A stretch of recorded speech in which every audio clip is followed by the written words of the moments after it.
morning, ladies and gentlemen. I'm the PGA of America's Julius Mason, and I'd like to thank you very much for being with us this week in Charlotte for the 99th PGA Championship.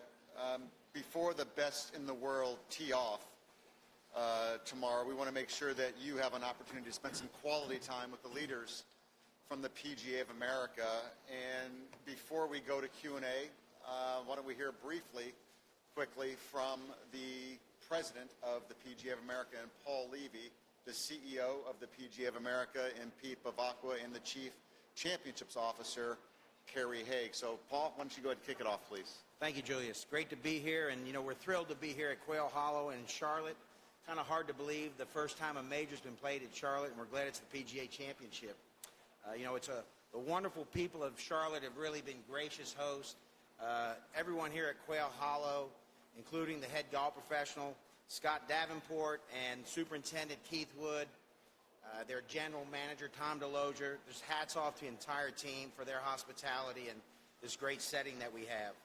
Also, this is the largest section of the PGA of America. As many of you know, we have 41 sections that we use to govern our association, and over 2,000 members reside in the Carolinas section, many of which will be volunteering this week, so we're happy that they're going to be with us.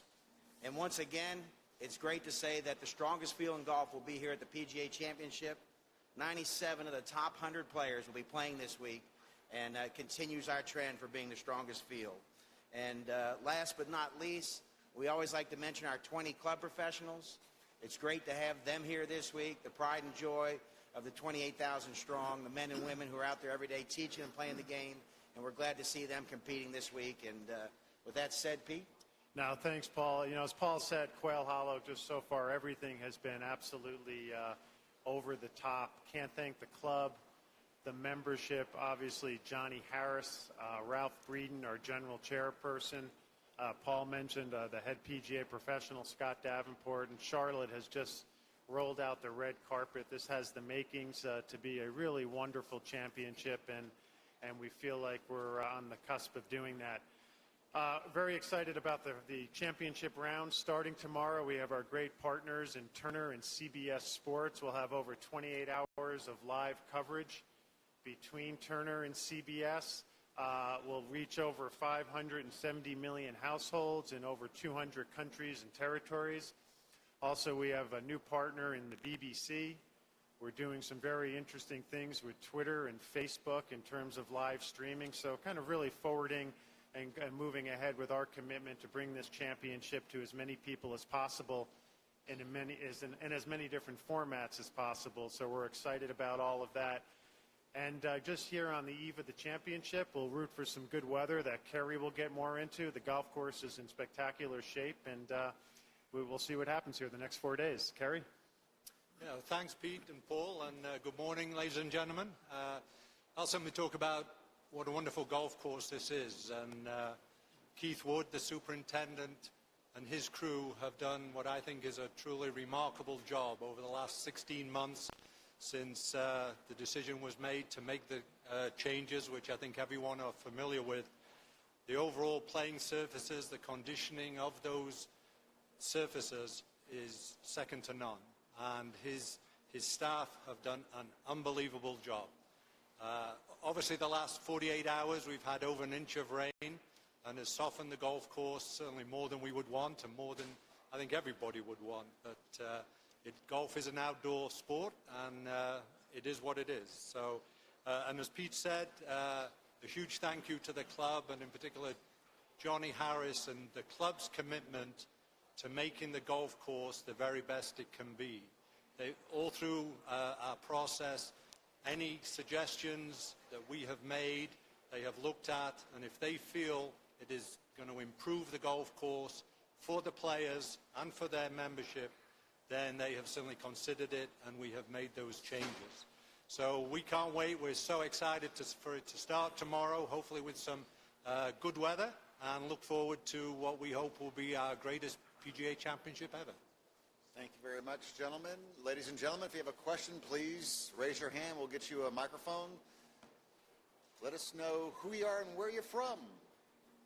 Mic 2, please. Hi, Eric Spanberg with the Business Journal.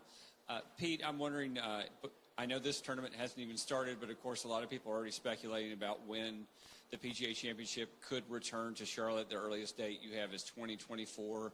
Can you just talk a little bit about the process and how Charlotte might figure into the future? Sure. Well, I mean, sitting here today, when you talk about the fact that we've had record ticket sales, record corporate hospitality, that we have a membership that has embraced this championship, that you have someone who's truly a force of nature in this part of the world, and Johnny Harris, and a golf course that our Chief Championships Officer, Kerry Haig, is just delighted with. Operationally, we think the championship is just really just sets up well here at Quail Hollow.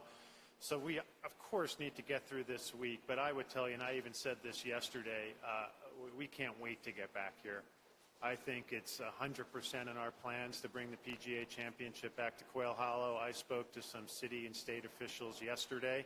We'll go through the week. We'll regroup with Johnny Harris, Ralph Breeden, and the membership, and at the appropriate time talk about next steps. But I think it's very safe to say that we very much want to come back.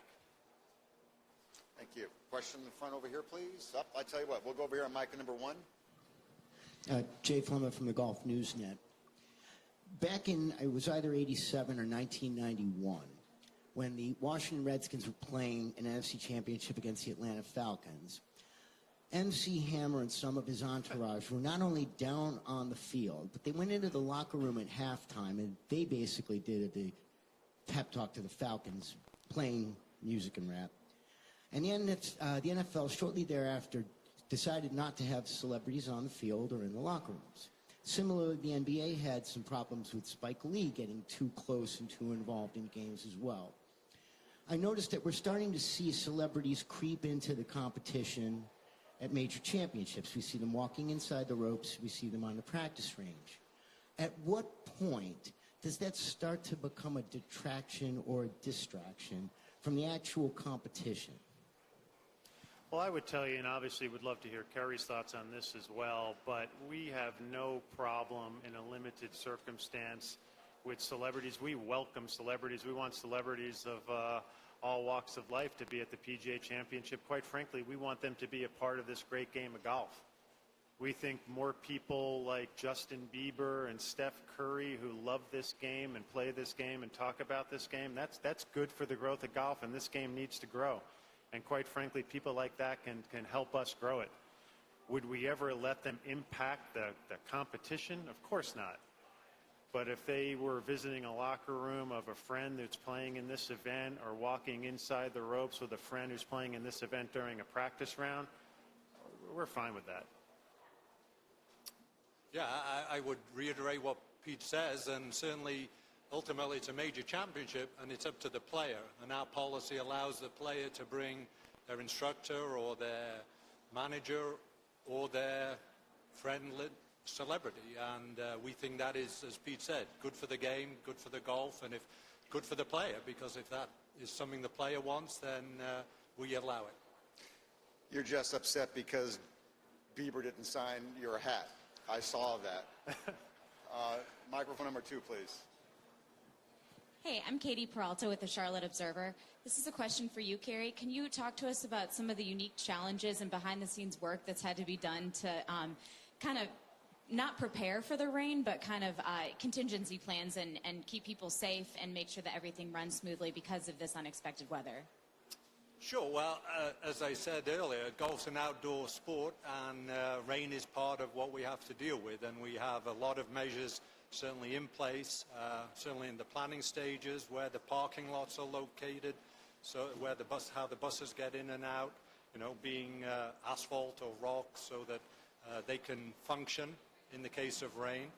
And certainly on a golf course that's 150, 170 acres of land, you can't obviously cover all the land, but areas overnight that had been pretty worn down. We actually floored another area at the main entrance that was pretty worn down, added some mulch, added some materials to help spectators get through it. So, that is unfortunately common at any venue when it rains as much rain as we have had. But we like where we're at.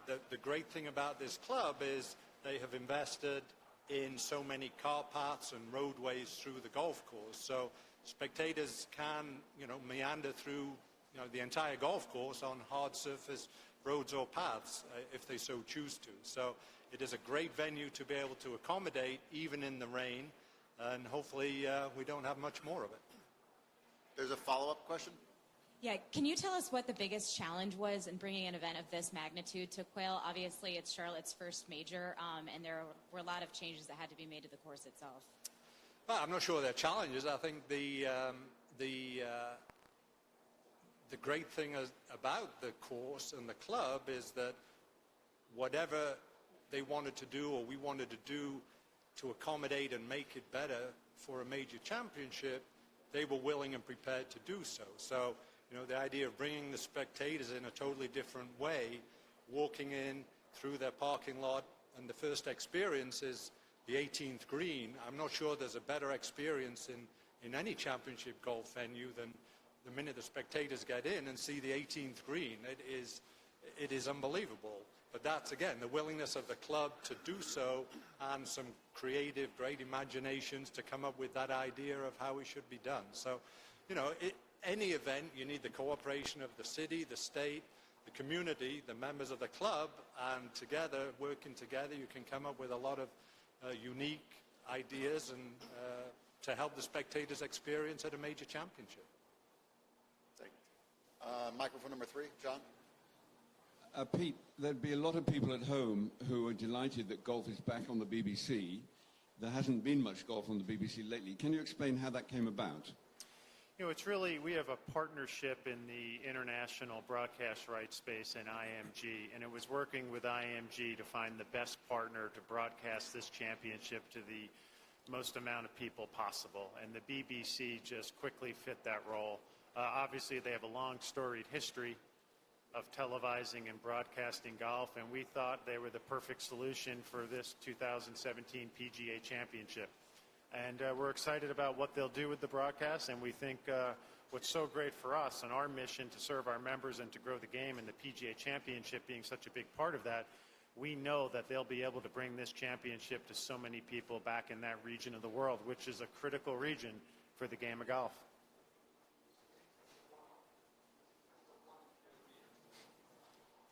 It is a one-year deal, and then they and we will reevaluate the deal on the heels of this championship. Mic number 1, Doug. Paul, I think I'd address this to you. I think if we were to be honest, general sporting fans, golf fans, when they look at the PGA Championship, they're very dismissive of the 20 club pros who are playing. From your position, what would you say, or how would you explain the value of them being in the field? I think one of the great things we saw yesterday with Pete and Jay Monahan is the great relationship between the PGA of America and the PGA Tour, and I don't know if it's ever been more collaborative and working together for the good of the game. And I can tell you, going through the Ryder Cup process the last couple of years and with the Ryder Cup committee and working together with those great players, that relationship and understanding of what our club professionals do to support and grow the game and what the tour player does, I think that's never been stronger. And those 20 professionals make a great statement for the game of golf and the industry. As to, you look at all these great players, they all started out working with the PGA Club professional. So it's a platform for our association, the best 20 players in our association, to show the world that they play the game at a high level. We have a history of several of them making the cut. And when it's all said and done, we think it's a great way to champion what the PGA of America golf professional does in the relationship with the tour. Thank you. Mic 2. This one's for Kerry. Kerry, why is it necessary for Quail Hollow to make changes to the course to host this major championship? And in your recollection, what's the last time that you hosted a PGA or Ryder Cup that you said, you went to a venue, said, I don't need to suggest anything, this course is ready to host a major tomorrow? That's a great question, but I'll try and answer it and give you a quick story. We did not make the suggestions to make the changes. This was a club who have a master plan and a leader and an architect that they wanted to follow, and improve. As I said earlier, their goal is to continually try and improve and make the golf course and the facility better. So 18 months ago, we got a call, Pete and I, from the club saying we want to come back and show you a couple of things we have in mind. So come on down. And so they came down. I think Pete and I, in honesty, assumed it was maybe tweak a bunker or add a tee. But Mr. Harris and Tom Fazio came down and laid out these plans on the table and said, well, we want to replace the grasses on the greens. By the way, while we want to do that, we want to build 3 new holes and a 4th new green on 11. So after Pete and I fell down and got back into our chairs, we really challenged them extremely hard. Well, how are you going to do this? What's the timeline? And, we wanted the golf course, all 18 holes, to play the same, consistent. And so they sort of walked us through how they were going to get all the different contractors to do everything that was needed and promised it would get done within 90 days. So, because of their ability to get things done, and we were comfortable to go along and say, yeah, we'll support it and we agree with it. And yes, there was some risk, but the quality of Keith Wood, the superintendent, his staff, Johnny Harris, and Quail Hollow as a club, we said, yeah, wouldn't it be great to showcase these improvements and additions to the golf course at our major championship? So they did that, and not only did they do it, they did it in, I think, 89 days. Members were playing all 18 greens on the new holes. So it was a team collaboration and something that we were supportive of and are certainly very impressed with how it has come out. Could not be happier with the playing conditions. And the second part, I forgot, could you remind me? Yeah, when's the last time you went to a PGA Championship or Ryder Cup site and that they haven't done anything, they've just left everything as is? When was the last?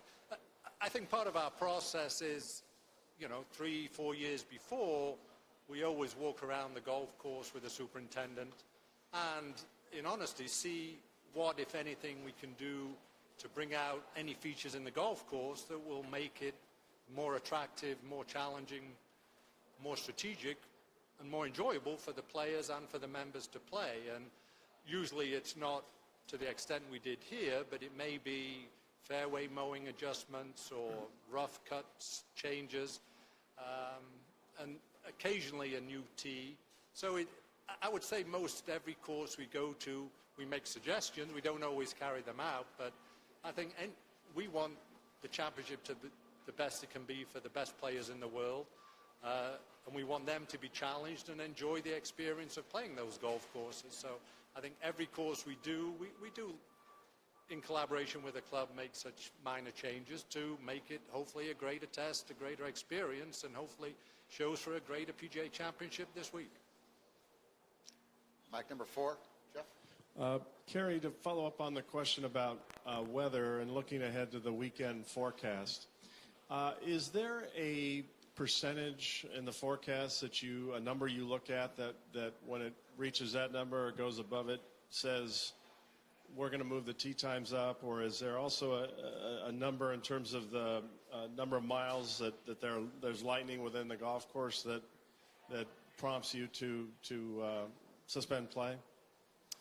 Yeah, absolutely. There's, we have our weather team on site all week, starting on Sunday afternoon, who monitor the weather, and we work very closely with Brad Nelson, who is here this week, basically monitoring the weather through every daylight hour. So absolutely, and each case is different depending on the size of the cell, the size of the weather, what speed it's moving, how far away it is. So you should not, and we do not try and generalize on that, but each case we certainly use our best judgment on what is appropriate time to suspend play or not.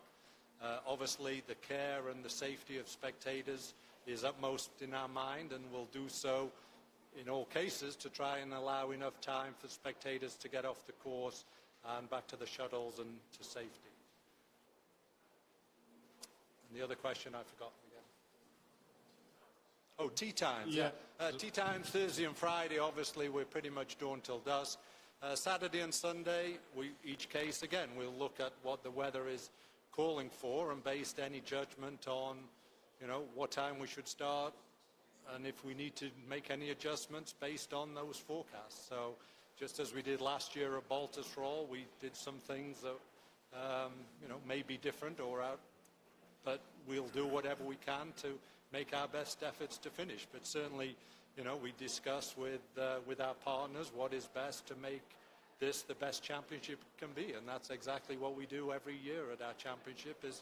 Our aim is to try and finish on Sunday evening, so that everybody, spectators, media, and everybody can see the culmination of our greatest championship here on Sunday night at 7 o'clock. That's our goal, and we'll do whatever we can to try and make that happen. In the back on mic 3, please. Hi, this is for Kerry, and then Pete, if you could touch on this as well. After this kind of ambitious undertaking of remaking the course, how eager are you to get to tomorrow and kind of see how this course ends up playing? Well, I can't wait. I wish it was today. And we have a dry day as well, which is even better. Every PGA Championship on Wednesday when we come in here, I think everyone can't wait to start to tomorrow, including the players, the caddies, and hopefully all of you. So absolutely, we're so excited to see it, and even more so, I'm sure the members of the club, and there's so many differences playing it in August and May with the grass types and the changes and how the golf course will play. All those things, I can't wait to see it, and I wish it was tomorrow. Yeah, really nothing to add. I think Kerry answered it well. I think we're all full of anticipation and excitement and really want to get the championship underway. It can't start soon enough. Final question, mic 2, please.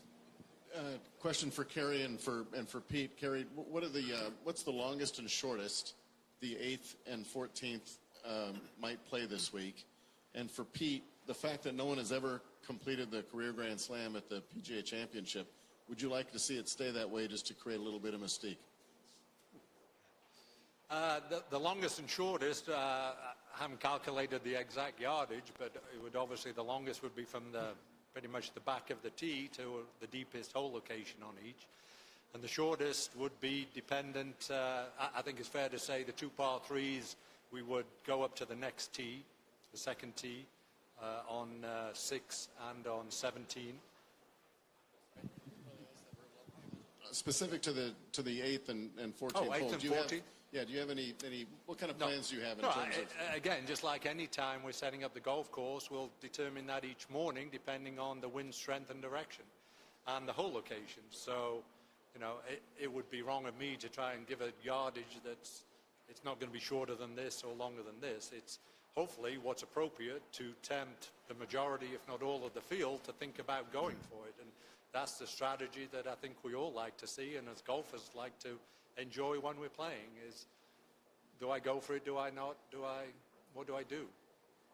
Pete? And Doug, to your question, I mean, the energy coming into this week with Jordan Spieth and what he's accomplished already in his career is amazing. Obviously, his win at the Open Championship was nothing short of brilliant. If he were to do that Sunday and complete the Grand Slam and be the youngest person in the history of golf to do it, it'd be an amazing story for golf, certainly for the PGA Championship. The good news is it's always going to be the PGA Championship that Jordan will need to complete the Grand Slam, whether it's Sunday or a year from Sunday. But really what we root for is we just want an unbelievably compelling leaderboard going into Sunday afternoon. We have the best players in the world here. We have the strongest field in golf, again, as Paul has mentioned, and we just really root for a clustered leaderboard with the greatest players in the world come Sunday afternoon. That's my hope. By 7 o'clock Sunday would be even better. Thank you very much, ladies and gentlemen.